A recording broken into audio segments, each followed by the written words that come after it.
Aguardan un segundito. Esta es la primera vez que vamos a hacer una charla así general sobre el escudo de nuestra institución. Nunca lo habíamos hecho. Hernán, la verdad que un genio porque tuvo que hacer una investigación bastante amplia del tema. Si me aguardan un segundo.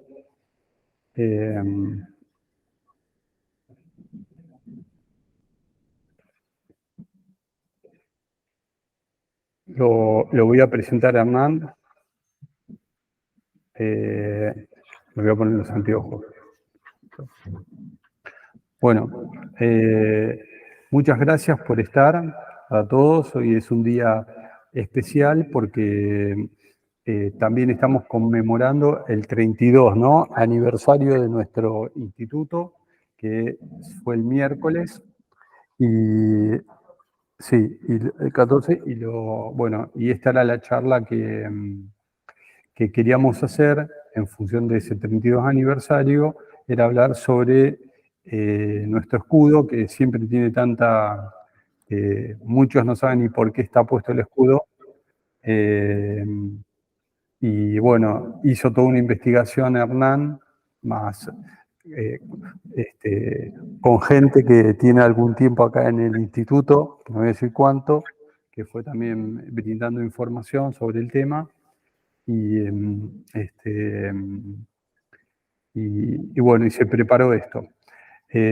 Bueno, voy a hablar un poquito sobre Hernán. Es técnico superior en protocolo y ceremonial, recibido en el Instituto de Formación Técnica Superior número 22, especializado en heráldica y vexilología.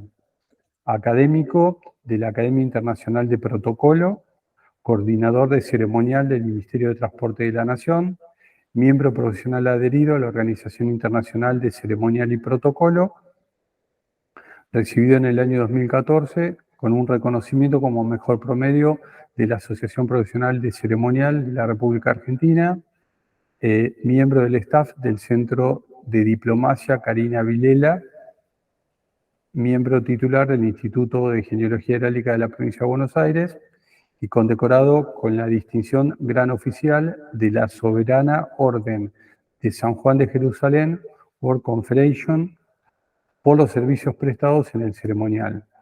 Así que, Hernán, bueno, te doy la palabra.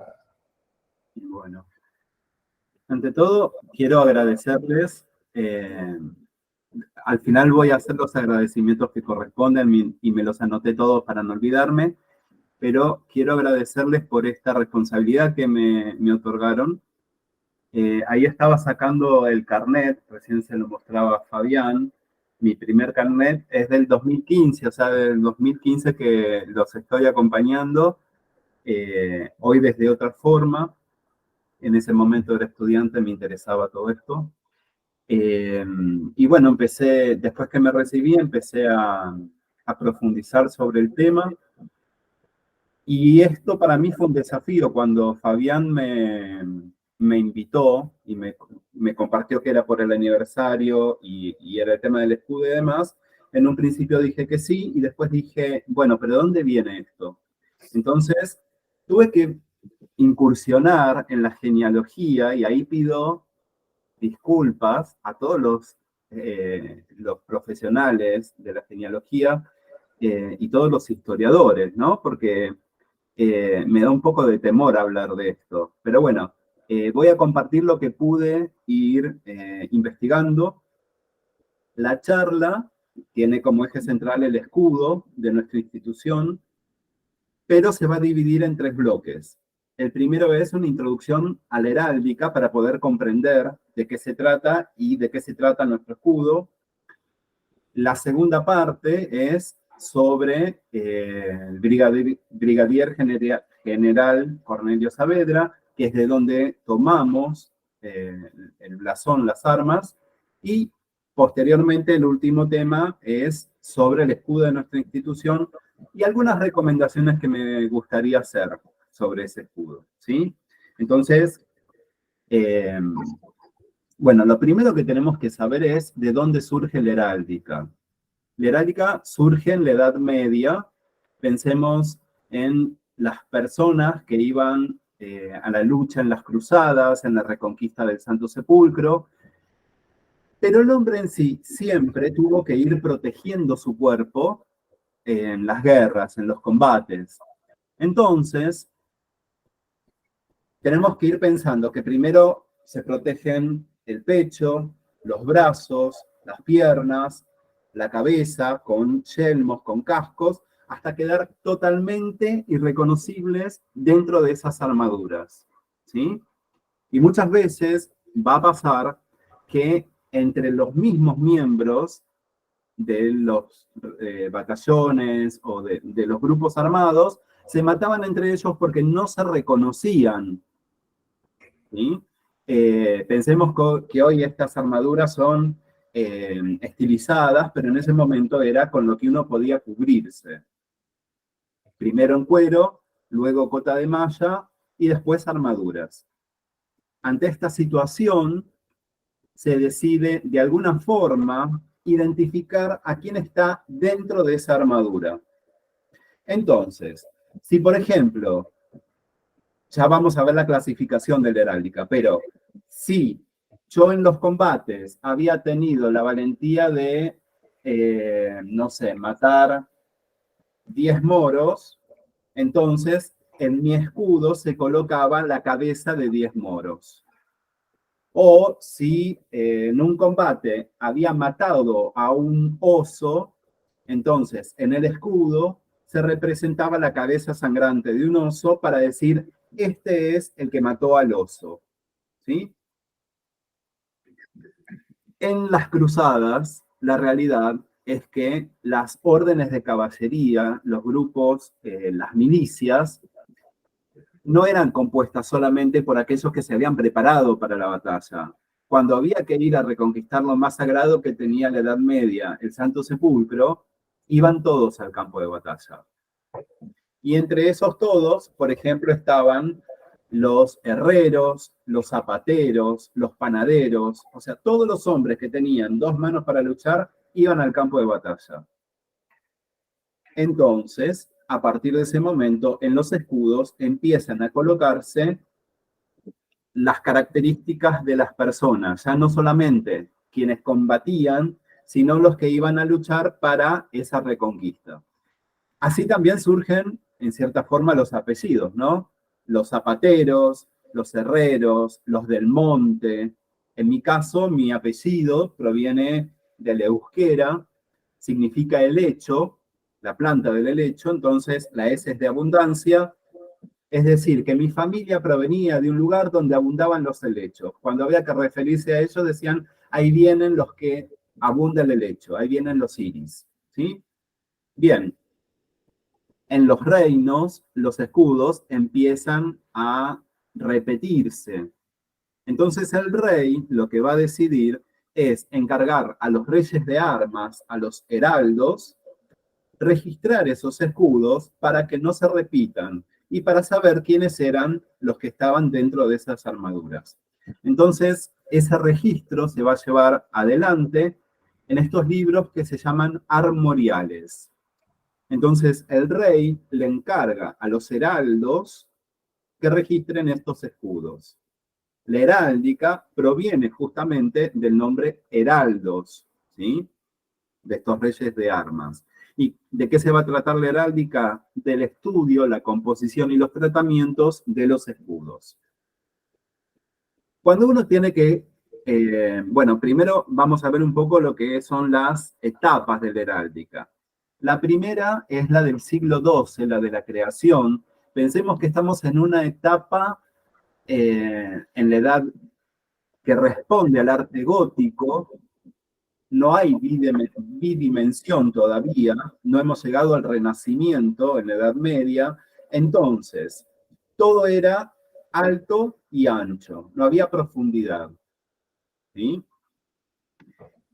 En la segunda etapa en el siglo XIII es la etapa de la consolidación, es decir, donde ya está más especificado la normativa, las leyes de la heráldica que vamos a ver ahora, cómo se compone un escudo y se empiezan a hacer alianzas, ya sea de los territorios o alianzas matrimoniales. Entonces, por ejemplo, acá tenemos el escudo de Castilla en España, el escudo de León, el escudo de Aragón, Navarra, el escudo de Granada. Hoy, todas estas uniones conforman el escudo del Reino de España. Y tenemos en el centro, esto se llama en heráldica escusón, que es la casa reinante, es la casa de los Borbones, ¿sí? Luego tenemos del siglo XIV al siglo XV la etapa del desarrollo, los primeros tratados que se hacen de la heráldica. Luego tenemos la etapa de la decadencia, cuando pensemos, ya se pierde el Santo Sepulcro, los caballeros ya no tienen el objetivo principal por quien luchar, ¿sí? Y se empiezan a complejizar las normas de los escudos y se empieza a complejizar sobre todo las composiciones, y llegando a reconocer, por ejemplo, a quién pertenece este escudo, ¿sí? Siempre esto en heráldica, la heráldica tiene un lenguaje propio, ¿sí? Es un lenguaje técnico. Esta parte del escudo, todo el exterior se llama boca. Todo lo que está dentro de la boca se llama campo, y en el campo se colocan las piezas. La parte superior se llama jefe, esta es la diestra del escudo, tiene derecha propia, la siniestra y la punta. Siempre lo más importante va a ir en el jefe y en la diestra. Pero en este caso no se llega a distinguir cuál es la pieza principal. ¿Bien? Luego tenemos del siglo XX al siglo XXI, que se vuelve a los orígenes de la heráldica, a los primeros tratados, a las leyes, pero ya tenemos el diseño gráfico. Y en estos escudos vamos a ver cómo el diseño gráfico los va a ir afectando, agregando 3 dimensiones, agregando sombras. Y si vemos todas las etapas, acá se ve claramente cómo es cada una de ellas. Nuestro escudo va a representar las 2 primeras etapas.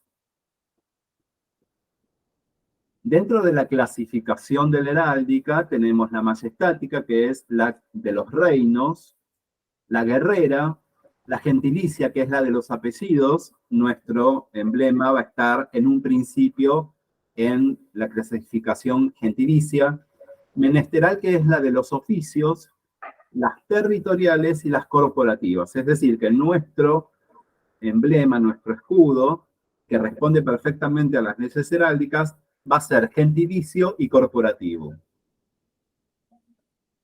Estas bocas que yo les mencionaba, en sus orígenes tenían cada uno de los reinos, posteriormente de los estados, va a tener una forma específica. Entonces, en España, por ejemplo, suele estar la rectangular curvilínea o triangular curvilínea.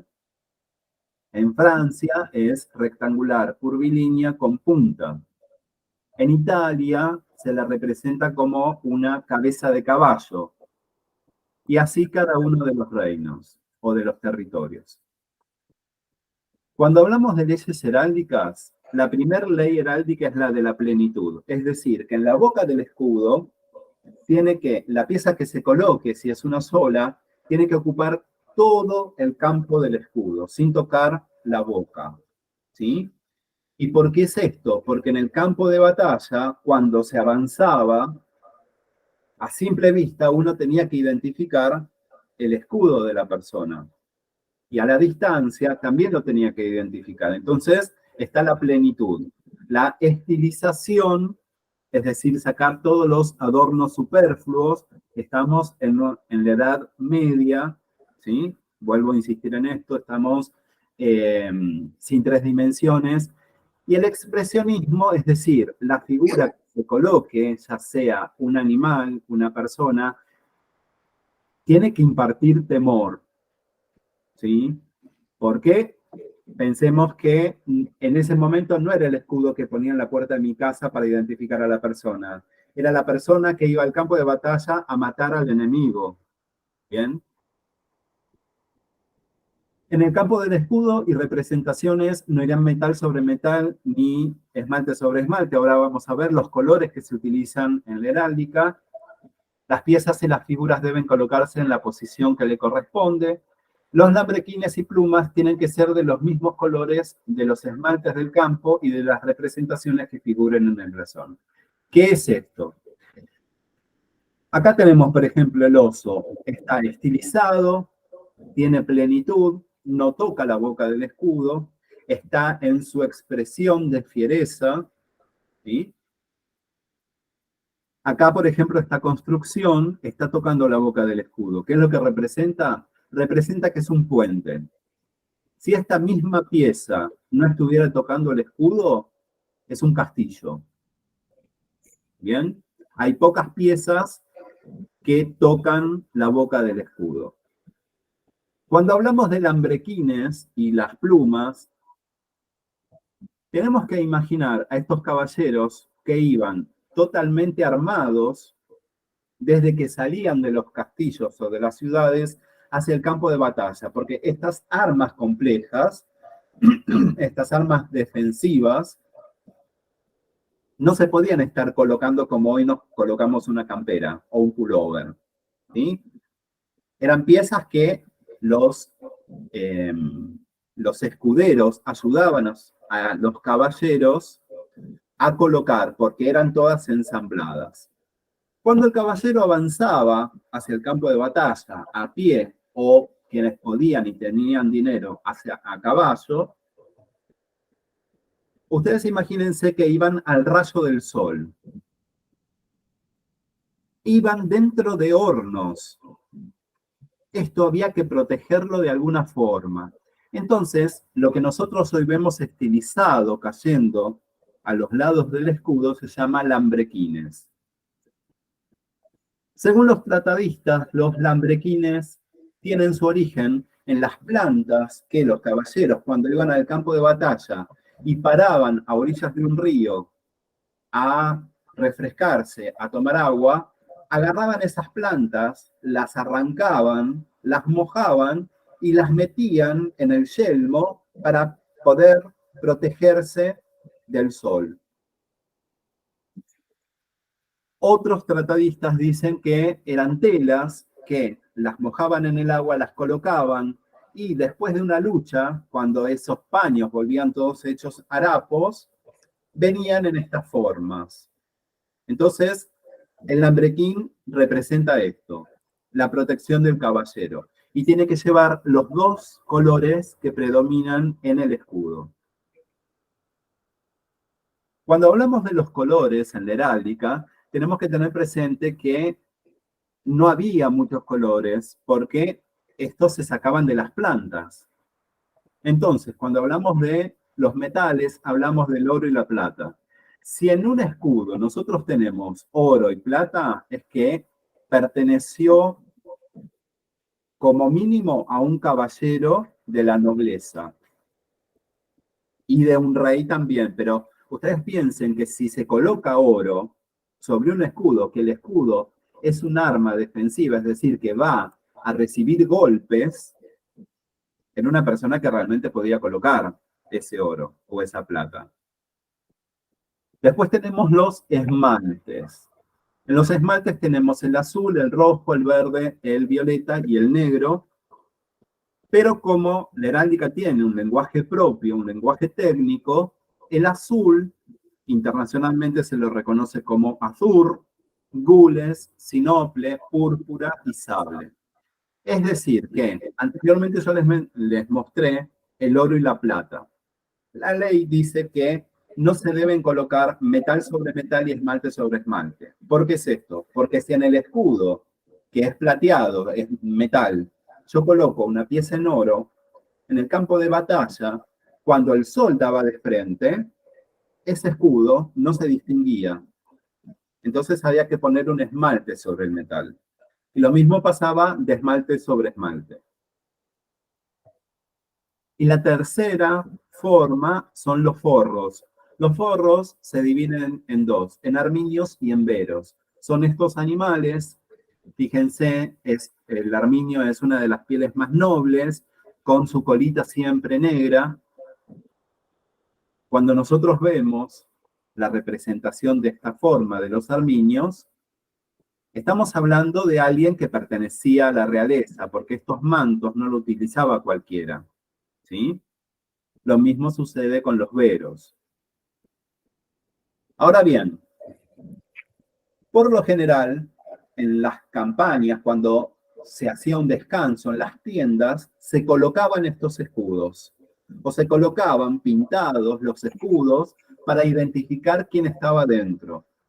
O cuando el caballero llegaba a su casa, colgaba el escudo en la puerta para decir que esa casa estaba custodiada por este caballero.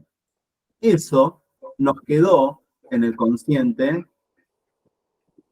y es lo que hoy hace que las armas sean colocadas sobre la puerta de entrada de una persona, de la casa de una persona, ¿sí? Esto acá en Capital suele verse, en La Plata también está, en Córdoba, en varios lados de nuestro país. En Europa esto es muy común verlo. Pero la realidad es que si yo tengo que identificar de qué color es ese escudo que ya se ha gastado por estar a la intemperie, no tengo forma. Y muchas veces también pasaba que los heraldos, cuando tenían que dibujar, se habían quedado sin colores. Y estos colores había que procesarlo de las plantas. Entonces, en 1600, un jesuita llamado Pietrasanta codifica estos colores. Entonces, el azur lo va a hacer con líneas horizontales, el gules con líneas verticales, el sinople con diagonales, y así cada uno de los colores. ¿Bien? Y ustedes me van a decir, ¿y para qué nos sirve esto? Sirve porque cuando el escudo se representa en blanco y negro, acá ya sabemos que, por ejemplo, el escudo nacional, la parte superior es azul. En este caso es aclarado, ¿sí? Es un celeste. La parte de abajo es la plata. El sol está en oro, ¿sí? Y esto también es porque después quiero mostrarle cómo sería el escudo del instituto en blanco y negro. Cuando estos escudos recibían golpes, había que emparcharlos de cierta forma, porque pensemos que era muy costoso tener armaduras. Los primeros escudos eran de madera, de piel, luego van a ser en metal, y muchas veces estas piezas que se ponían para reforzar los escudos heridos, dañados, en metal, quedaban como piezas del mismo escudo, ¿sí? En el caso, adelanto un poco, en el caso de nuestro escudo, esta pieza se llama faja. El escudo del instituto tiene 3 fajas. Luego vamos a tener los adornos externos, es decir, lo que va dentro del escudo representa la historia del portador. Lo que es fijo. Todo lo que va fuera es lo que es temporal. Por ejemplo, sobre mi escudo soy docente, entonces podría colocar un birrete de docente. Pero quizás el día de mañana yo no sea docente. Entonces, ese birrete se retira. Acá tenemos el escudo del Papa Francisco como obispo de Buenos Aires, como arzobispo de Buenos Aires, como cardenal y como papa. Entonces, el escudo es siempre el mismo, en este, acá tiene algunas modificaciones que ahora se las voy a comentar, pero externamente esta pieza se llama capelo. El capelo verde simboliza que es obispo. La cruz patriarcal significa que es metropolitano, ¿sí? Arzobispo metropolitano. En el caso del rojo, del capelo rojo, simboliza que es cardenal. Acá tenemos la mitra y las llaves cruzadas, símbolo del obispo y símbolo del poder eterno y el poder terrenal. El escudo de Monseñor Bergoglio lleva el sol jesuita con, con todas las características de la orden de la congregación de los jesuitas.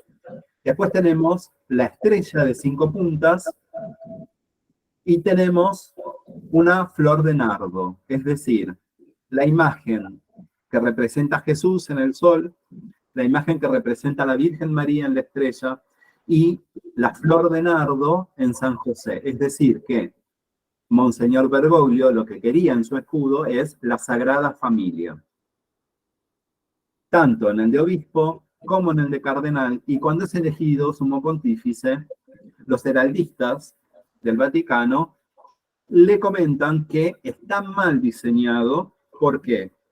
Porque a la Virgen se la representa con la estrella de 8 puntas, no de 5 puntas, porque es la bienaventurada. Las bienaventuranzas son 8, entonces siempre son 8 puntas.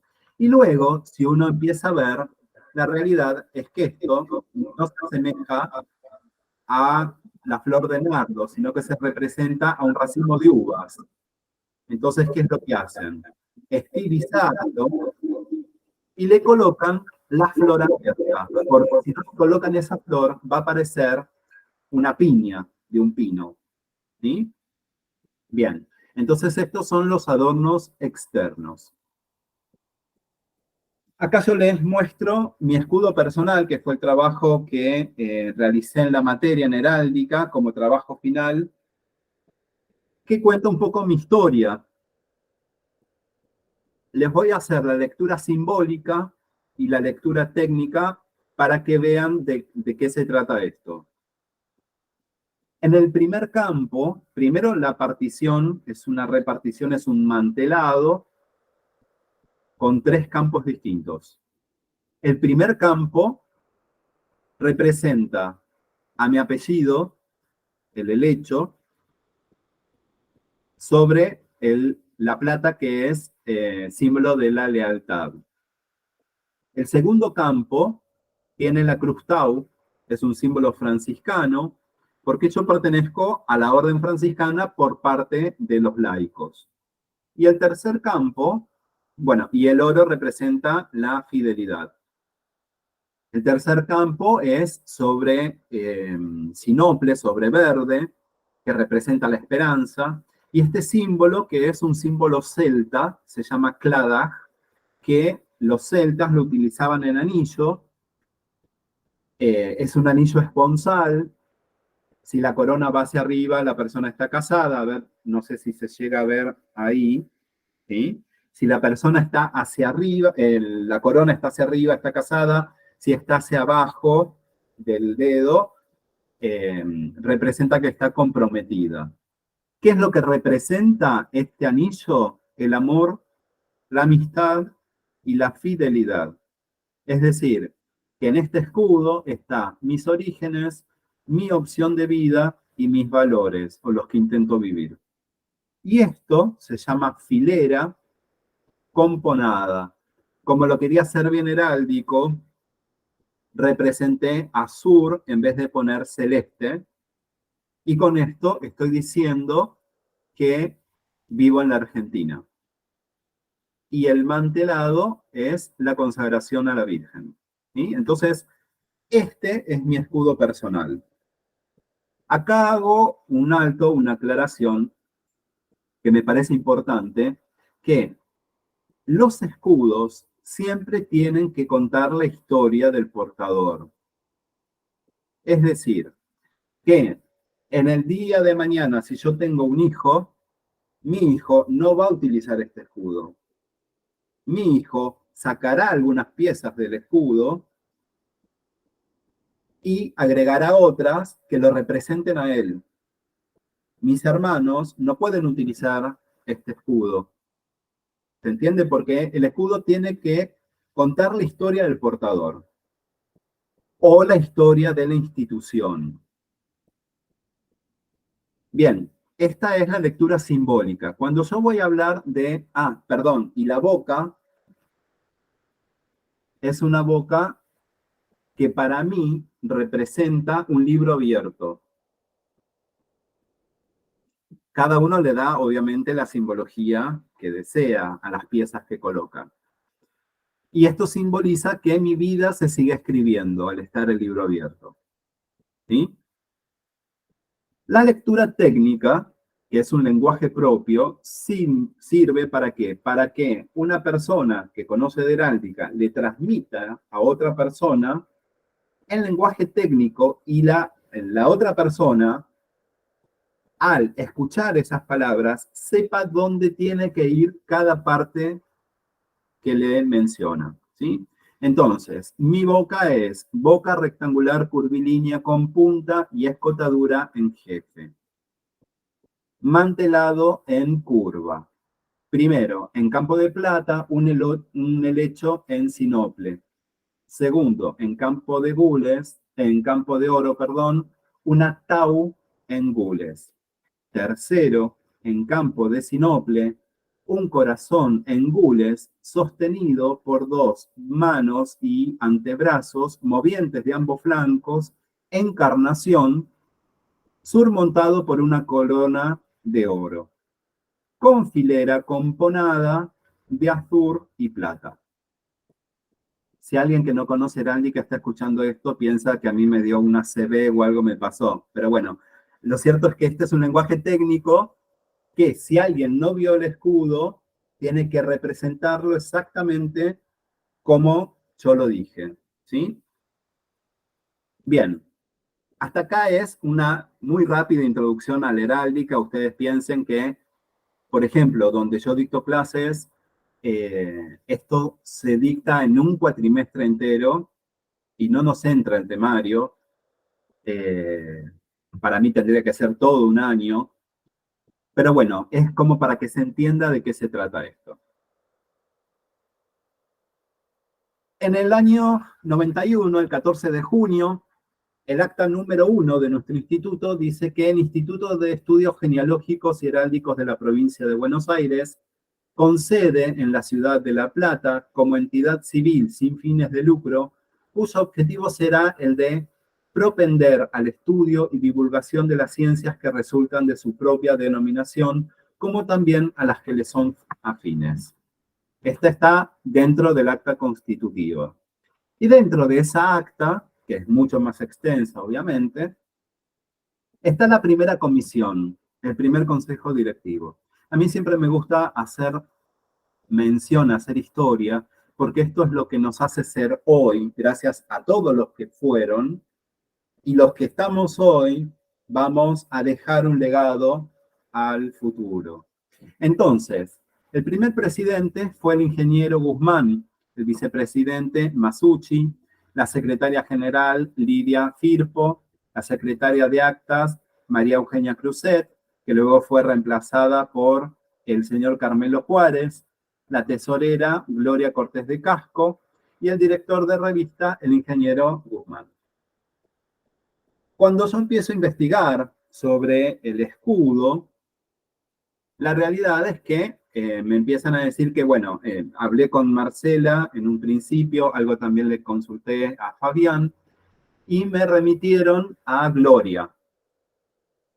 Y me comentaron que cuando se intentó ver qué imagen iba a representar al instituto, pensaron en un escudo personal que responda a la genealogía y que ese escudo personal no genere controversias, ¿sí? Sobre todo políticas, y que represente a la institución donde estaba emplazada, y con un buen criterio eligieron el escudo del brigadier Cornelio Saavedra como primer representante político de nuestras tierras, una vez que se empieza a gestar la Revolución de Mayo. Entonces, tenemos que situarnos, 1534, cae el Imperio Inca en manos de los españoles, se crea el Virreinato del Perú. En 1776 se divide el Virreinato del Perú en dos territorios con dos gobernadores distintos, dos virreyes distintos que gobernaban en nombre del rey, y se crea entonces el Virreinato del Río de la Plata con sede en Buenos Aires.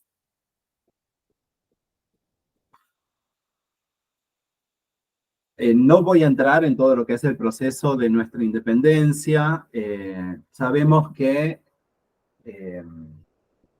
parte del territorio español había caído en manos de Napoleón Bonaparte.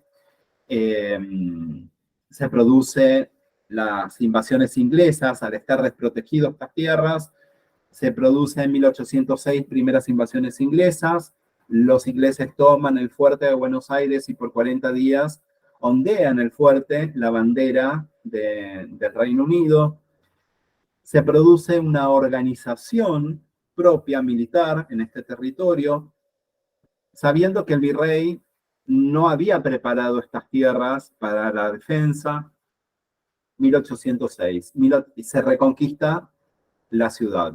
1807, nuevamente segundas invasiones inglesas, pero no llegan a tomar la ciudad, entonces se hace la defensa de la ciudad. Tenemos defensa, reconquista, defensa, la farsa de Bayona, en la cual Carlos III abdica en favor de su hijo Carlos IV abdica en favor de su hijo Fernando VII. Fernando VII entrega el trono a Napoleón Bonaparte.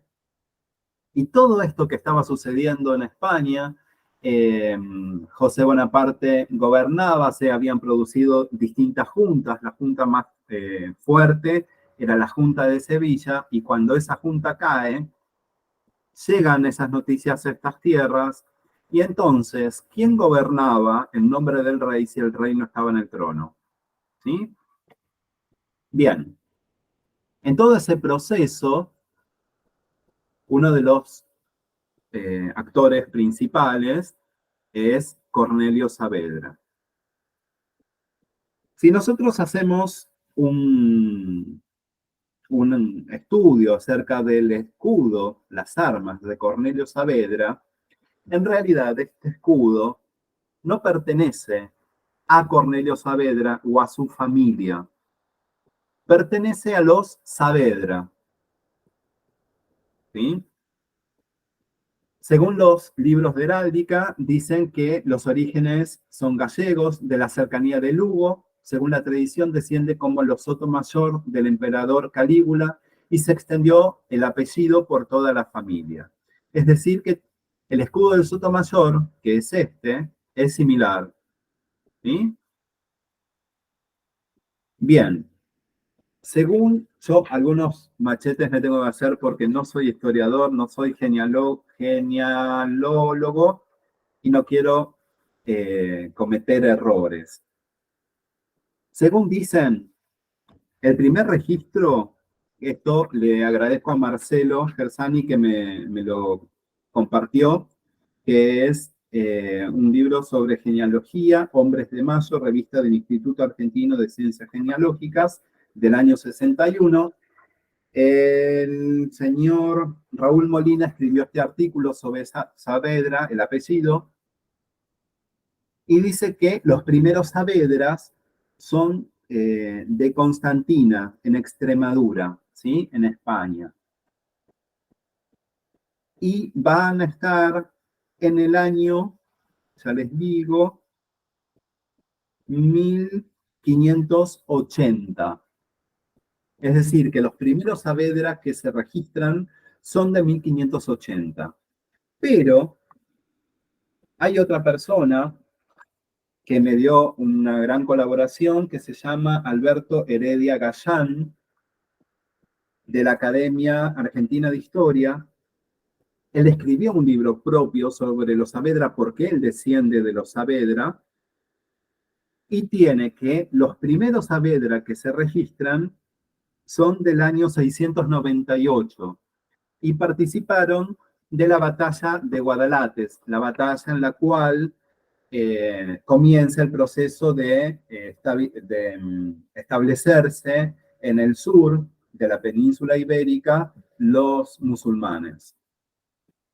El texto breve se los leo, dice: Ferrando de Saavedra, o Ferrán de Saavedra, era la persona que vivió en el año 698 y fue el fundador del castillo de Eriz, en el coto de Saavedra, el primitivo solar.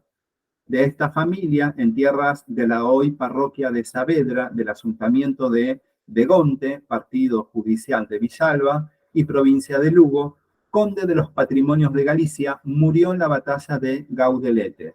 ¿Sí? Es decir que los primeros Saavedra que hay registro es justamente en el 698. Pero la persona que a nosotros nos interesa, Cornelio Saavedra, en realidad nació en 1759 en Otullo. Hoy es una localidad de Bolivia. Pero pensemos que nace en 1759 y la creación del Virreinato del Río de la Plata es en 1776. Es decir, que él es considerado, él es criollo, ¿sí? Porque nace dentro del territorio que conformábamos en ese momento. Esto me gustó mucho, el árbol genealógico, poder hacerlo, poder entender de dónde viene. Y en realidad, en este mismo artículo que me comparte Marcelo, nosotros lo conocemos como el brigadier Cornelio Saavedra, que es lo que nos han enseñado en las escuelas primarias. El nombre completo es Cornelio Judas Tadeo de Saavedra y Rodríguez. Él desciende de Santiago Felipe de Saavedra y Las Palmas, nacido en estas tierras, y Teresa Rodríguez Giraldes.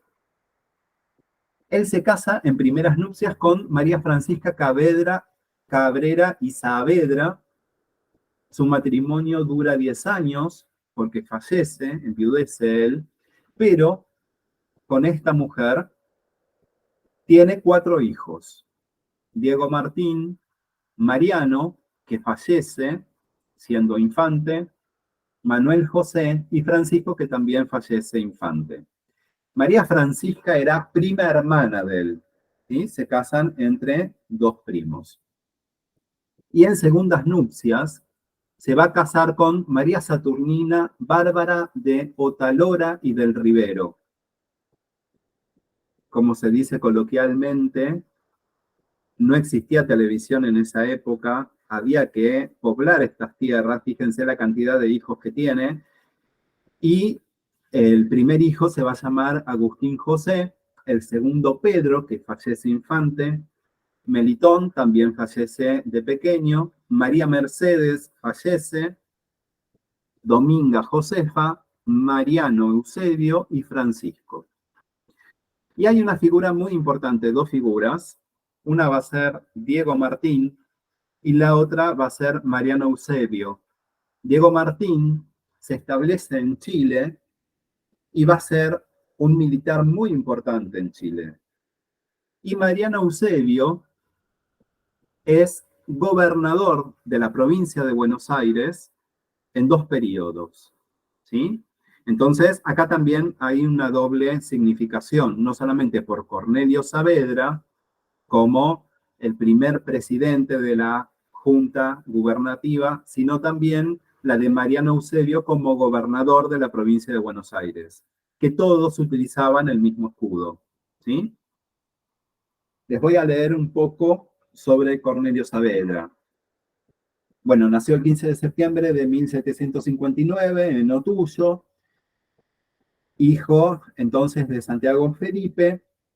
Siendo niño vino a Buenos Aires, educándose en el Real Colegio de San Carlos, actuó brillantemente en las invasiones inglesas, comandante del cuerpo de patricios, derrotó la conspiración del 1 de enero de 1809, prócer de la independencia, fue su voto el 22 de mayo de 1810 que, consultando la salud del pueblo y en atención a las actuales circunstancias, debe subrogarse al mando superior que obtenía el excelentísimo cabildo, interinse conforme la conformación o junta que debe ejercerlo, que no quede duda que el pueblo es el que confiere la autoridad o mando.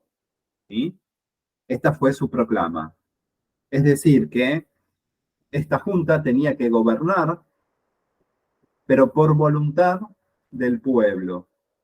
No es como los monarcas que eran por voluntad divina. Fue presidente de la Junta de Gobierno en 1810 y 1811. Su actuación llena el primer cuarto de siglo de nuestra historia patria, cuya vida y documentación obra por separado en este libro. Falleció el 30 de marzo de 1829 y su sepultura está en el cementerio de la Recoleta. Bien, entonces Cornelio Saavedra, a la edad de 51 años, él era comerciante, tuvo que dejar los estudios para poder trabajar con su familia. No era militar de profesión, pero por su implicancia en las invasiones inglesas y por toda la Revolución de Mayo, luego, posteriormente, se lo nombra brigadier general.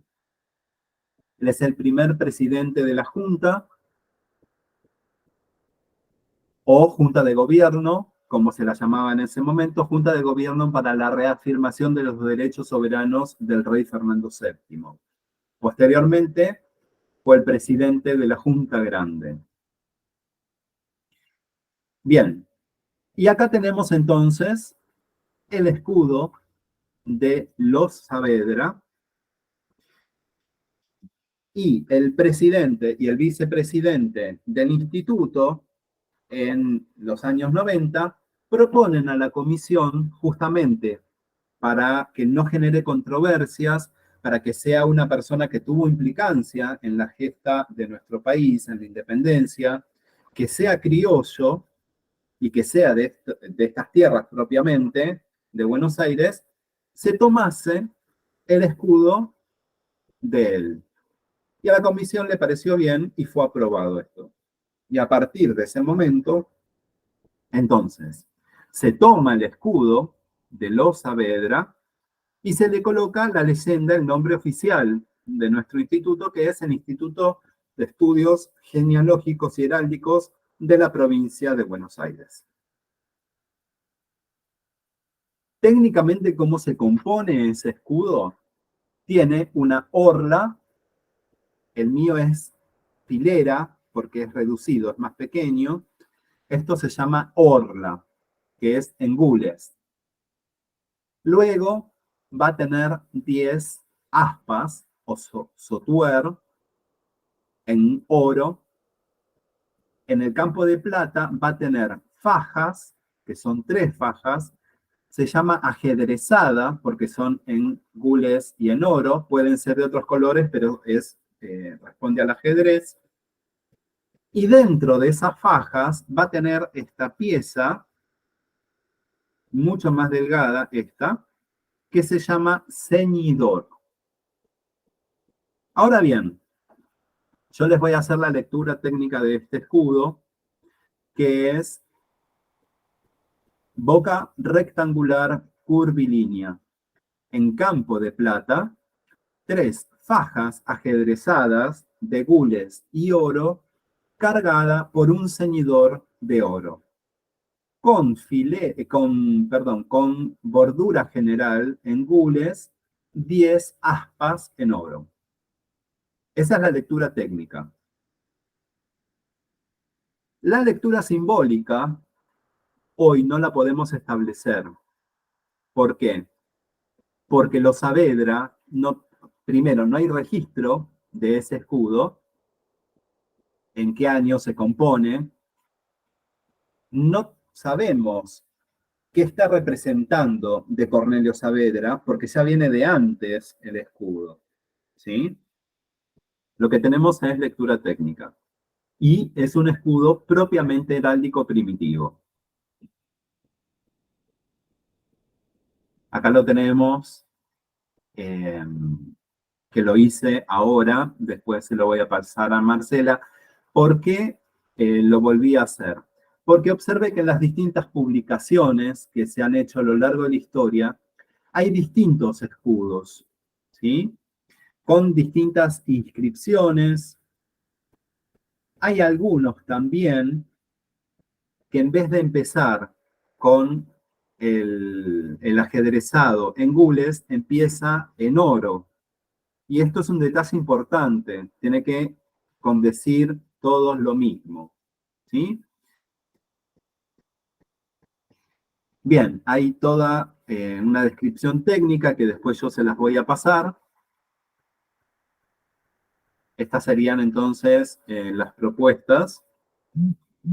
Y este sería el escudo con lenguaje de Pietrasanta. En lo particular a mí no me gustó, pero es como se debería representar si es en blanco y negro, ¿sí? Ahora bien, vuelvo a la imagen del escudo. Hasta acá sería, digamos, la presentación, lo que es una simple propuesta, que la pueden tomar o dejar, es, bueno, la primera es que se empiece a utilizar el mismo escudo, así se unifica en todas las posteriores ediciones.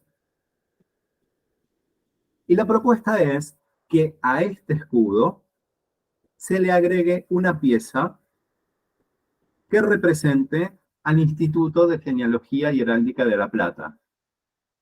¿Sí? Esto se puede hacer por concurso, se puede llamar un concurso, se puede establecer entre los miembros, se puede establecer con gente externa, porque sería interesante que este escudo, que pertenece a los Saavedra, que fue bien elegido por lo que representaba en ese momento, hoy sea plenamente del instituto. Que sacándole todos los adornos externos que tiene, podamos identificar que este escudo no es de Saavedra, sino que es de Argenproba. ¿Sí? Es simplemente una propuesta, tómenla como tal. Antes voy a abrir para que si quieren hacer alguna consulta, y si las puedo contestar y si no la averiguaré posteriormente, quiero agradecer, porque realmente esto yo no lo hubiera podido hacer solo. Primero, bueno, a todo el Instituto de Genealogía y Heráldica de La Plata, de la provincia de Buenos Aires, que me delegó esta responsabilidad y realmente yo siento orgullo en pertenecer a esta institución y haber podido brindar esto a ustedes. Obviamente al presidente, a Fabián Benítez, Marcela Jankowski, y a Gloria, que ambas me han dado una mano muy importante en todo lo que es historia, sobre todo Gloria, porque ella fue partícipe de la gesta de la elección de ese escudo. Luego, a ver, espérenme un segundo que dejo de compartir, así los puedo ver.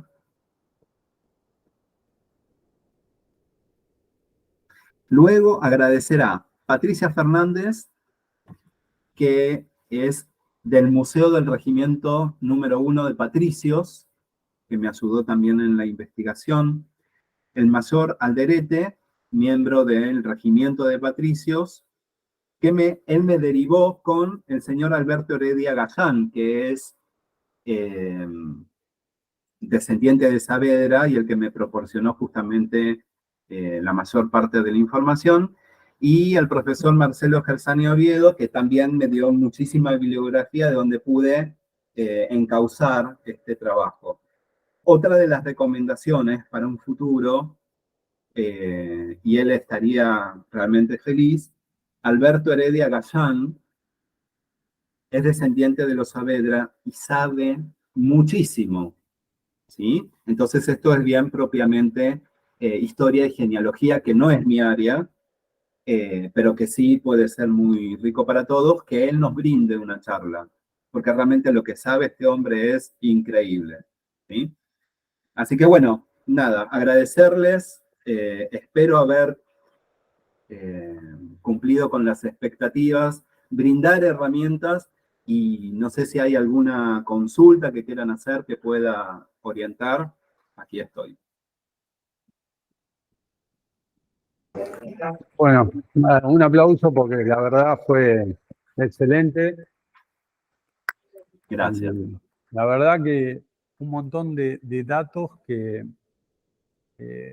muy puntillosos, como el tema de el gules o el oro en ese puntito arriba en el escudo, la verdad nunca lo habíamos tenido en cuenta. Bueno, tenía que ser un experto en el tema. Sé de la colaboración que vinieron haciendo Gloria, no por la edad, sino por la cantidad de años que está en el instituto. Marcelo también, que fue dando información de tipo histórica. Toda la investigación que te hiciste fue algo increíble que la verdad que no la sabíamos así en detalle. Sí sabíamos que se había generado por un tema de no generar una controversia en el escudo para el Instituto de la Provincia de Buenos Aires, pero tan en este detalle no lo sabíamos. Y está bueno que esto quede plasmado en esta grabación, que después se va a subir a la página de Gemenproba, y bueno, se va a publicar porque no teníamos nada sobre esto más allá de unas pequeñas líneas del tema. Y bueno, fue para mí excelente y está muy bueno el tema. Vos hiciste el comentario de que en los escudos siempre va la representación, es decir, que del padre al hijo siempre hay una modificación dentro del escudo, y hacer esta modificación sería traer el tema de Saavedra, pero poniéndole algo, un detalle de nuestra institución, lo Yo cual es... creo, Sí, Fabián, perdón, yo creo que el escudo no tiene que cambiarse, no se tiene que hacer otro escudo. Este sí, escudo representa bien al instituto, sí. ¿sí? Y Agregarle a... agregarle algo. En el caso de los escudos más estáticos de los reyes, por ejemplo, si pensamos en el escudo de España, las armas plenas las utiliza el rey como soberano del reino, ¿sí? Pero si tiene que utilizarla, la princesa de Asturias, se le coloca una pieza heráldica que se llama lambel. Eso indica que es la primera en la línea sucesoria. ¿Eso donde adentro del... El escudo. Perfecto. La segunda utiliza un creciente, es decir, la infanta Sofía llevaría un creciente. En Inglaterra se brisura de otra forma. Pero en este caso, como no es hereditario el escudo, sino que es de una corporación, de una institución, yo creo que sería mejor, en vez de brisurar, colocar una pieza. Espectacular. ¿Eh? Sí, ahí está. Vení, ¿la escuchan a Gloria o no? Vení acá, Gloria, así. ¿La escuchan? Con todo respeto a lo que tú sabes, lo ideal creo que sería poner un árbol para que represente, Ahí está. a todos. ¿Escucharon? Que lo ideal sería colocar un árbol. Un árbol que es lo que representa a todos. Con ramas y raíces, ¿no? Que es lo que representa la familia. Esa segunda parte no Vení, escuché. vení, Gloria, ¿querés decirlo desde acá? No escucharon.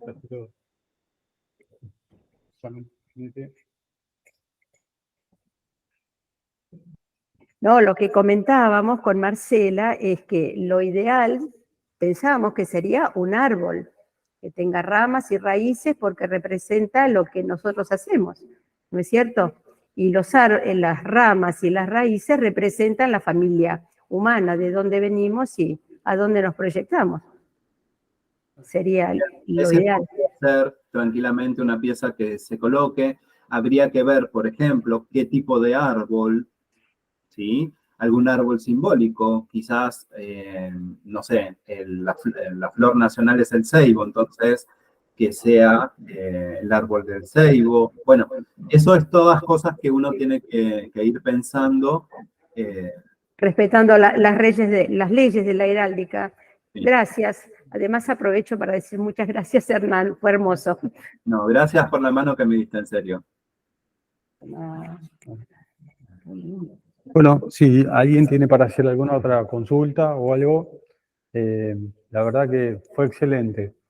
Por lo menos para nosotros, hasta es como algo. Ahí Marcelo levantó la mano. Marcelo. Gracias, Fabián. Muy interesante, Hernán. Y la primera parte, sobre todo, esa introducción a la heráldica, que yo no sé nada, me pareció muy, muy útil y muy práctico y muy claro. Me sorprende el hecho de que hayan elegido el escudo de Saavedra. Qué interesante, ¿no? ¿En qué habrán estado pensando en ese momento? Te pregunto, ¿eso figura en las actas del instituto o, Sí. o es Gloria la que te comenta? No, figuran. Eso Figuran, está estipulado. claro. Mira, Sí. y vos sabés que mientras te escuchaba me levanté a buscar la revista número 1 del instituto, que me la regaló el ingeniero Guzmán, está anotado acá, que es un obsequio de él, y vos sabés que un artículo es sobre don Mariano de Saavedra y Otárola, escrito por Silvia Pueyrredón Saavedra. O sea que tiene consonancia, digamos, con lo que vos decías, porque en el número 1 hay un artículo extenso sobre Mariano de Saavedra, el hijo del... Que fue gobernador de Provincia de Buenos Aires. Que fue gobernador, sí, porque parece que es una sección. Yo tengo el número 1 y luego números salteados, y entiendo Claro. que es una sección de gobernadores. Bueno, empezaron por Mariano de Saavedra. Así como vos haces sugerencias desde la heráldica, vos sabés que desde la genealogía, los genealogistas seguimos las normas de Quito que se han implementado, y vos has leído el trabajo de Molina, que es del año 60, en el caso de Heredia desciende de Saavedra como mucha otra gente, ¿no? Hay un libro también, a ver, lo tengo el nombre acá, de Adelina, de María Adelina Dori Llames Saavedra, que también ha escrito un libro sobre Saavedra. Vos sabés que en la actualidad hay que tener cuidado con dar información sobre linajes que no los podemos entroncar, ¿viste? Lo de Calígula, que también Golda Aracena, el gran genealogista uruguayo, lo menciona. En Quito se resolvió que hay que evitar, cuando nos referimos a un linaje, de agregar información que conduce a la confusión. ¿Viste? Puede sonar pintoresco lo de Calígula y los Saavedra y los Sotomayor, se repite eso, pero en el caso de la línea de Cornelio, y en ninguna línea se podría probar ese entronque. ¿Viste? Es una sugerencia para quienes nos interesa el tema, porque si no se contribuye a la cuestión mitológica y a veces fantasiosa, y contribuye también a la poca seriedad de nuestras investigaciones genealógicas. Pero eso no te lo digo a vos, sino para quienes trabajamos en el tema y que, digamos, es literatura que ya está escrita ya hace mucho tiempo, y eso hay que tener cuidado, porque uno a veces se tienta en poner cosas así, ¿no? Que entonces los Saavedra descienden de Calígula, y nos queda la idea que Cornelio, y con ese nombre de Judas Tadeo, seguro que viene de ahí. Pero muy, muy interesante, y mi pregunta concreta, vos decías que cada escudo identifica a su portador, pero ¿dónde se demuestra? ¿Cuándo Cornelio utiliza escudo, por ejemplo? ¿Eso se puede, lo pudiste ver? Porque es Claro. como que yo diga, es un escudo de los Oviedo, cualquier Oviedo lo usa, pero ¿Cornelio usa ese escudo puntualmente? No. ¿No está registrado o no lo usa? No, ¿qué es lo que pasa? Hoy Internet nos acerca a muchísimos recursos, ¿sí? Pero muchas veces también está mal encauzado, y aparte, por lo general se recurre a Wikipedia, ¿no? Yo siempre a mis estudiantes les digo, si necesitan una orientación sobre un tema, pasan a Wikipedia, pero después profundicen en el tema. No se queden con lo que dice ahí. Porque yo, por ejemplo, abrí Wikipedia y me decía que tenía 4 hijos. Pero cuando yo empiezo a leer la bibliografía, no, tuvo más hijos, que fueron falleciendo, pero fueron hijos. ¿sí?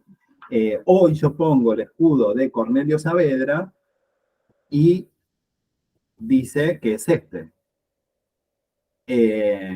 Como tal, en ningún lado yo he leído que el brigadier haya utilizado ese escudo, ¿sí? Aparte, por lo general, las familias que provenían del exterior, de España, sobre todo, utilizaban escudos. Quienes eran criollos no tenían escudo. Después, por ejemplo, Belgrano, si vamos también para la misma época, la familia Belgrano sí tiene un escudo. Y es utilizado ese escudo. Pero bueno, los padres provenían de Génova. ¿Sí? Entonces, El padre, solamente el padre, sí. el padre. Entonces, bueno, tiene mayor relación. Pero no, que esté el escudo propiamente de Saavedra, de Cornelio Saavedra, no. Te hago una consulta, Hernán. ¿Eso hay algún registro en España que uno pueda, no sé, rey de armas, no sé cómo, dónde Rey de sería? armas. Sí, Y ahí no sé qué. Pero sí se puede consultar. De hecho, este señor, que no me puedo memorizar el nombre, Alberto Heredia Gallán, me dijo que sería bueno consultar a los reyes de armas a ver qué registro tienen en estos armoriales. Pero bueno, es todo un tema de estudio, obviamente. No es que uno abre un libro y está ahí. Hay que revisar armoriales, ¿no? claro. Claro, Sí. porque creo que este tema que es tan delicado, aquí en Catamarca la gente se enoja cuando les digo que no tienen escudo, porque piensa que porque son X apellidos, hay una familia que tiene 12 escudos en su haber, 12, 1, 2, y se enoja porque le digo que ninguno les corresponde porque hasta donde he llegado ninguno de ellos lo ha usado. Y creo que en este caso se contribuye con eso, ¿no? No pido que lo cambien al escudo, de hecho con el agregado que vos le querías hacer ya lo cambiarían, digamos, ya lo retocarían, pero no pertenece a Cornelio Saavedra o por lo tanto no lo podemos probar, si no caemos en el mismo error. Pero te hago una pregunta. ¿Qué es el uso, Marcelo? ¿Que tuvo la Usarlo, batalla con el escudo o lo puso en, no no, sé, en su casa? hay Como el que gente que tiene lo, Hernán. sí, gente que lo puede ubicar en su casa. Yo no conozco el tema, pero conozco incluso, pero sé de gente que hasta en un anillo o en alguna, ahí Javier levanta la mano, Sí. pero hay casos donde no se puede probar y lo generalizamos como que es el escudo de, pero o en su, no solamente la persona, ¿no? Sino también en su ascendencia. Si mi tatarabuelo usó escudo y lo puedo probar, bueno, pero ya Hernán en la charla nos explicó que el escudo tiene que tener la impronta. Si no, continuamos jugando con los dibujitos, ¿no? Sí. Perdón, Bueno, pero eso, yo, por ejemplo, mi escudo sería si yo tengo un escudo y lo pongo en la puerta de mi casa, arriba del... no, pero ¿Eso sería un uso del escudo o sería que lo tenía que presentar en una batalla? perdón, Javier, que hable antes que vos, pero es para aclarar esto. Mi escudo, por ejemplo, yo lo utilizo en sello de agua, es decir, si tengo que mandarle una carta, no, hoy casi que no se mandan cartas, pero si tengo que hacer algo que realmente lo amerite, bueno, la hoja tiene sello de agua con mi escudo. Si me gusta hacer un regalo, un presente, tuve la posibilidad de mandar una carta al Santo Padre, la lacré, tengo sello para lacre, ¿sí? Entonces, uno puede utilizar eso, puede utilizarlo en la papelería, en carpetas, todo depende, se pueden utilizar, no solamente para colgarlo, ¿sí? Yo acá ahí arriba lo tengo, por ejemplo, pintado. Pero es porque también a mí me gusta. Lo quisiera tener en la puerta, pero si lo pongo en la puerta me lo roban. Puede ser, en esos casos se utiliza. Claro. Creo que Está Rodolfo bien. mostraba un ex libris. Yo tengo un ex libris que es mi escudo, digamos, me lo regaló Javier para un cumpleaños. Y me siento identificado con ese ex libris. Este escudo. Es decir, ya vos tenés un escudo porque lo usaste como ex libris. Sí, Javier levantó la mano. Sí.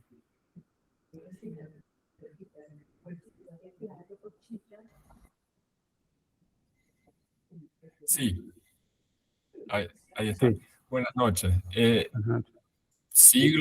luego de siglos de haber pasado las cruzadas y ya de no hacerse justas, el escudo no era que se usaba, como bien ha dicho Hernán, esta arma defensiva con los dibujos pintados. O sea, estamos hablando del uso de los escudos a nivel administrativo y en papeles que se aplicaban en cuestiones de pedidos a autoridades, al rey, a la Junta, al Consejo de Indias. Entonces, el uso estaba dado en tanto y en cuanto en lo que es nuestros territorios, en el uso de los papeles.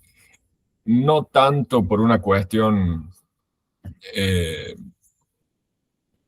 de adorno de papelería, sino porque el escudo estaba incluido en un sello y el sello era un elemento de validación de los documentos. O sea, para yo validar un documento lo tenía que firmar. Si le quería dar una validación mucho mayor, le colocaba un sello con mi escudo. De la misma forma, bueno, un punto más alto de validación era que un escribano certificara ese documento con su firma. Pero el uso estaba dado por papelería oficial. Por ejemplo, y para hacer una relación entre el uso o la decisión de elegir el escudo para la institución, cuando los fundadores del Centro de Estudios Genealógicos y Heráldicos de Córdoba, hoy Academia, deciden cuál va a ser el escudo de la institución, lo que usan es el escudo de la familia Cabrera, el escudo de Jerónimo Luis de Cabrera, que es el que usamos. Pero ¿de dónde se lo toma?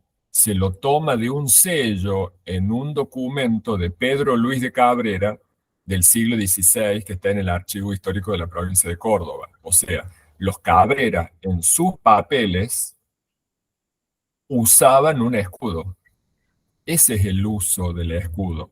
Si los Saavedra o quien sea no pueden demostrar archivísticamente que han usado sus antepasados ese escudo, no pueden decir bajo ningún punto de vista que ese es el escudo que les corresponde. Por supuesto que no es solamente el tema de la búsqueda de un armorial, sino en archivos argentinos a ver si hay un papel que tenga el escudo de ellos, utilizado por un miembro de la familia, un antepasado, o tal vez un colateral. Ese es el uso del escudo. Sí, un buen trabajo de investigación, ¿eh?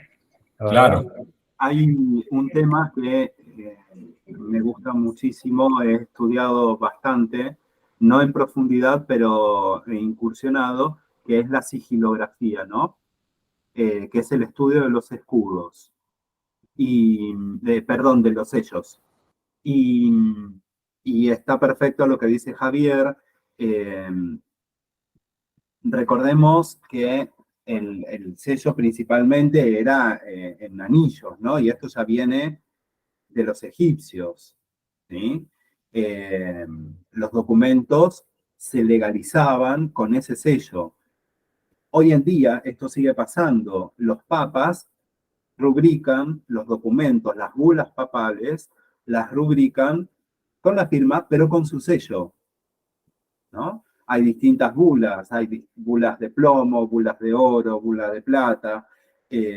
Cuando el Papa muere, lo primero que se hace dentro de los ritos, lo primero, bueno, se lo llama con un martillo, se le golpea la frente con el nombre y si no responde, anuncian que el Papa ha muerto y mandan avisarlo al pueblo. Y lo primero que se hace es destruir el anillo para que no se falsifiquen documentos. el anillo del pescador. El anillo pescatorio, exacto. Pero sí, básicamente, como es del portador, uno legaliza el documento. Hoy es la firma, ¿sí? Pero también es el sello, porque, por ejemplo, mi ministro tiene un sello codificado, no sé cómo es la lectura de ese sello, pero a ver si tengo...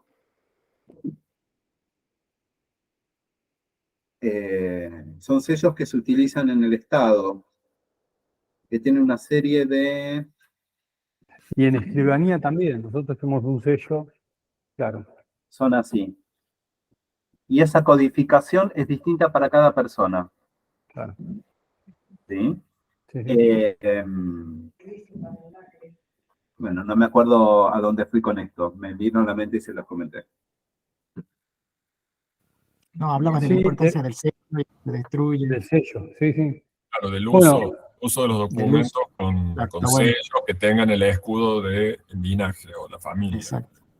Muy interesante. y Rodolfo, el que mostraste vos,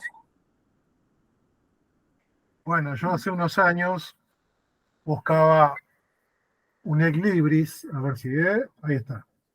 Entonces agarré este escudo de los Cabral, son varias familias, y elegí este que me gustó más, fondo de oro, cabras de gules y árbol verde, que me encantó, los colores, resalte de los colores, lo tomé limpio, me hice un ex libris.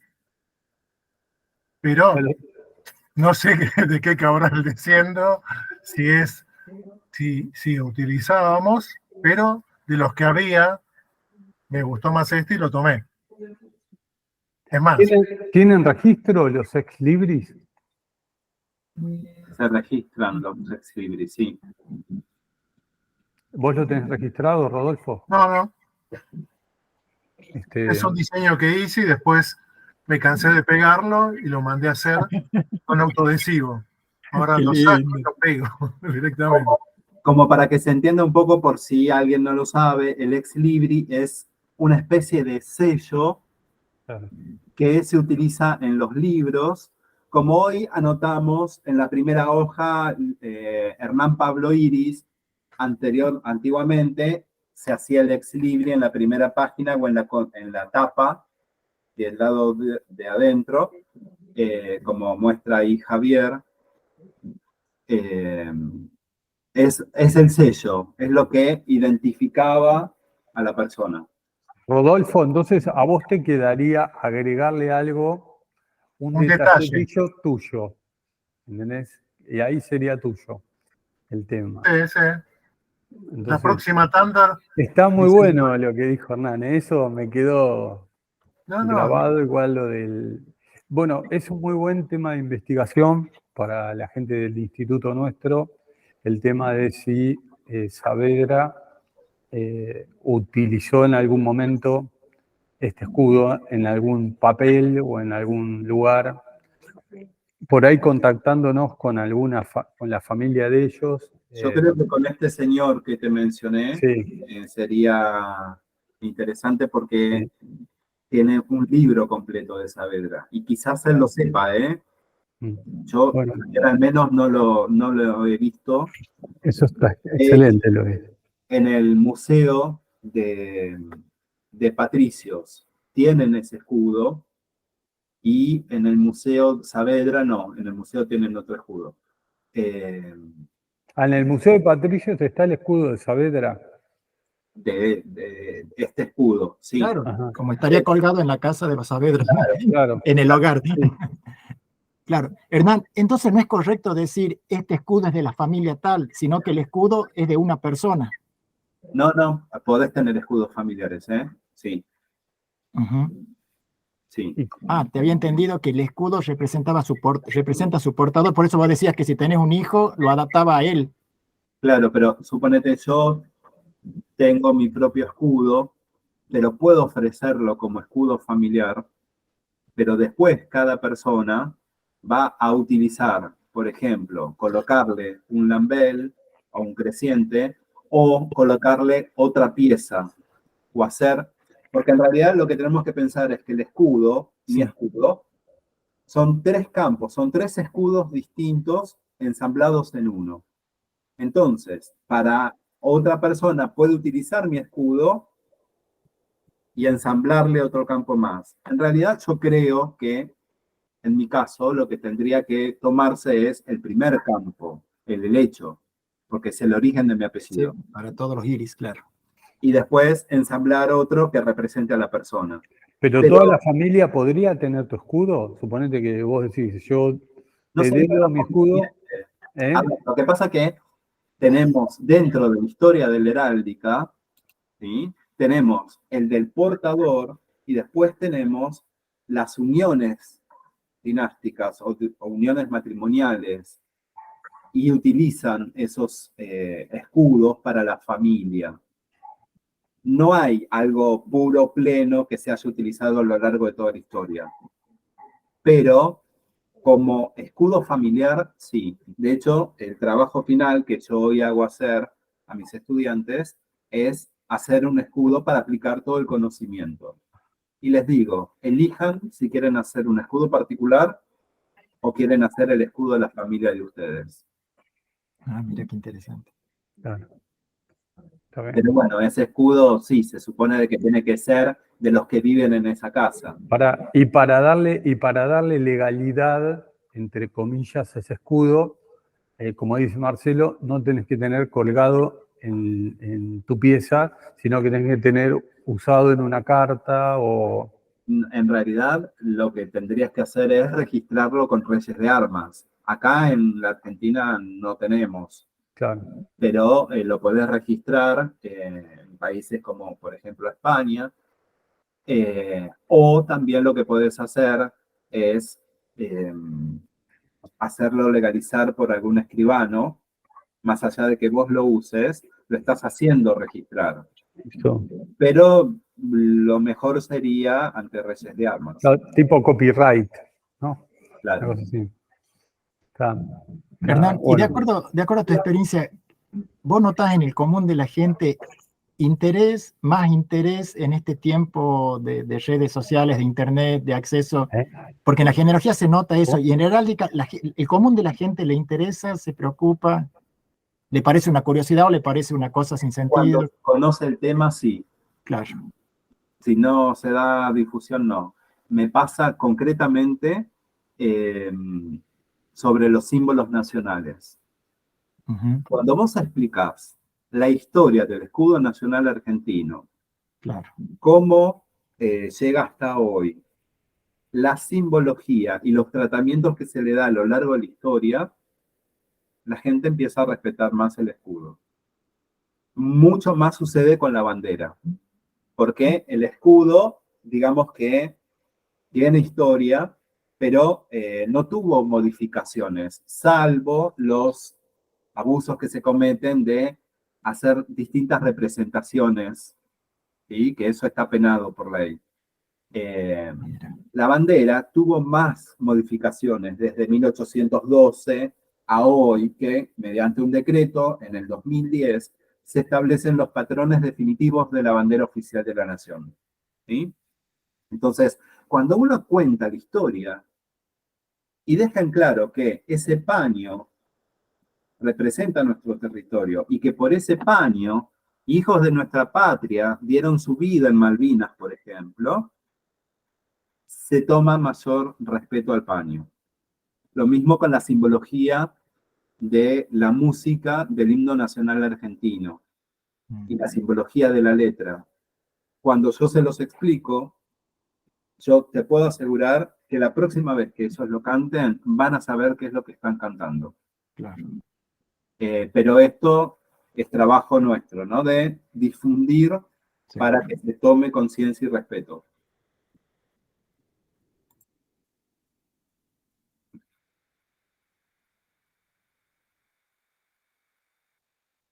Está silenciado, Javier.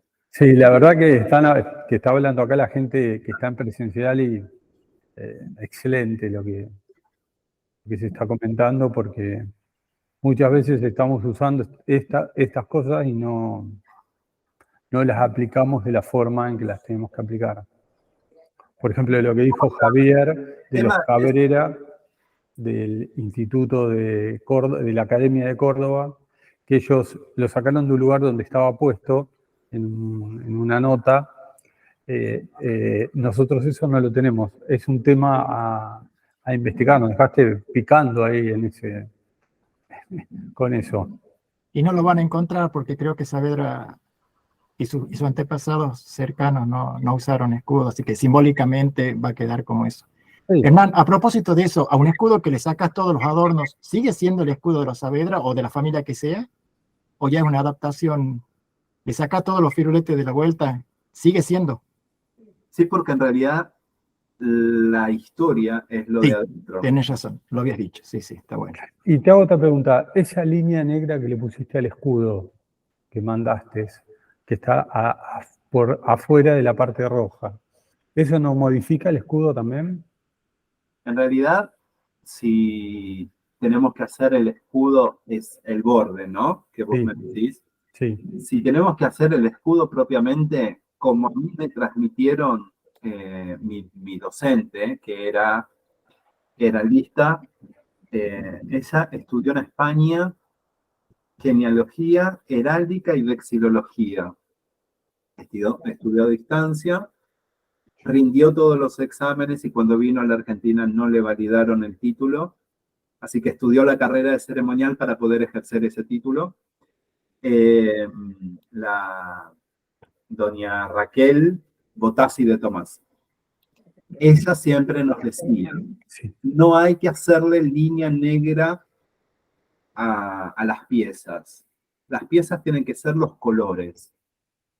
Y el contraste de los colores tiene que identificar a la pieza. ¿Sí? Una pequeña línea, sí. Ahora, cuando yo le estoy haciendo una línea gruesa, entonces eso en la heráldica representa, se menciona de otra forma. Ajá. Puede ser un ceñidor Es disminuido. decir, el bordecito que vos le hiciste no genera nada. A ver, espera que veámoslo concretamente en el escudo para ver cuál me están hablando. Sí. Levantó después la mano Daniel. Si quieren, que hable Daniel y después... Mientras lo busca, Daniel. Bueno, sí, gracias. Felicitaciones, Hernán, por toda esta charla. Lo que quería comentar es que a mí siempre me llamó un poco la atención de que el escudo de nuestro Instituto de Buenos Aires estuviese o fuese el de una familia. Cuando organizamos el Instituto de San Luis, nosotros también quisimos tener un escudo y lo consultamos con un heráldico de España y no sé si ustedes han entrado a nuestra página de Gen San Luis. Él nos sugirió que no fuese un escudo que hubiese pertenecido a nadie, sino que hiciésemos un escudo propio y así fue como hicimos eso, o propusimos entre todos distintos elementos para organizar ese escudo que tiene un arbolito en oro, tiene los colores de Argentina y también tiene una faja pampa que representa un poco a la zona de nuestro país, ¿no? Entonces, bueno, yo pienso que si debemos agregar algo al instituto, al escudo del Instituto de Buenos Aires, tendríamos que ver algo así bien propio, bien personal, que identifique tanto el país como la tarea que se está realizando. Solamente como sugerencia, después, por supuesto, sí, habría que charlarlo. Sí. Gracias por este tiempo. Es un tema de... Flor de tema, tiraste, Hernán. Ahí está, ese escudo. Vos me decís esta línea. La línea, sí, esa línea negra que me llamó la atención, No, que no la había visto. esto es porque yo no sé diseño gráfico y traté de hacerlo como pude. ¿Sí? Ah, Esta línea tiene que ser del mismo grosor que esta. claro. Y en ese caso, no es una pieza heráldica. Ahora, supónganse que yo acá, en este borde, colocara una línea un poquito más gruesa, ya es una pieza disminuida, una pieza de segundo orden. Entonces, que remarque con una línea muy fina para identificar los contrastes de las piezas sí, pero cuando ya es muy gruesa, no, porque son piezas heráldicas. Por ejemplo, para que lo entiendan, esto se llama bordura.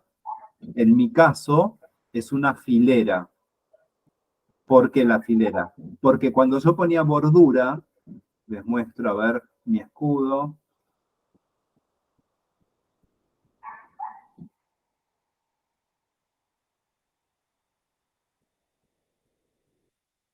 Acá está. Si yo pongo una bordura, la bordura llega por acá. Me sacaba muchísimo campo.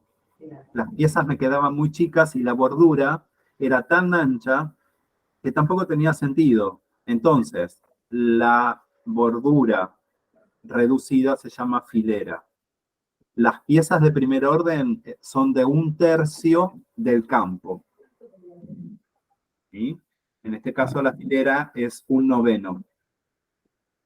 En este caso no tiene el borde negro. Muy finito, ¿ves? Esta línea es como para Claro, marcar detalles y marcar un detalle. que resalte. Más que Claro. nada por eso. Sí, sí. Bueno, la verdad que excelente la exposición. Bueno, muchas gracias. Acá están, no tienen audio, pero retransmito excelente trabajo y de investigación. Marcela. Bueno, buenas noches y gracias. Gracias a todos por haber estado. Y gracias, Hernán, por tan exhaustivo trabajo, porque fue una investigación muy profunda y con muchas herramientas que trajiste y con tu inquietud que me habías comentado y nos encantó. Así que gracias. Y bueno, y gracias a todos los presentes. Fabián, ¿terminamos? Bueno, gracias a todos. Gracias a todos por estar. Sé que hoy también había otra actividad en Córdoba. Y bueno, les agradezco la presencia. La actividad que hoy estaban haciendo en Córdoba, que la iba a transmitir Prudencio, era bastante también interesante para escucharla. Y bueno, lamentablemente no tuvimos el tema de coordinarlo mejor. Les agradezco a todos estar y bueno, esto fue, gracias Hernán, y fue en función también del 23 aniversario de nuestro instituto. Así que les agradecemos a todos y nos vemos en la próxima. Muy bien, muchas gracias. Bueno. Felicitaciones, Hernán. Buenas noches. Chao. Descansen. Chao. Chao. Bueno, nos ha hecho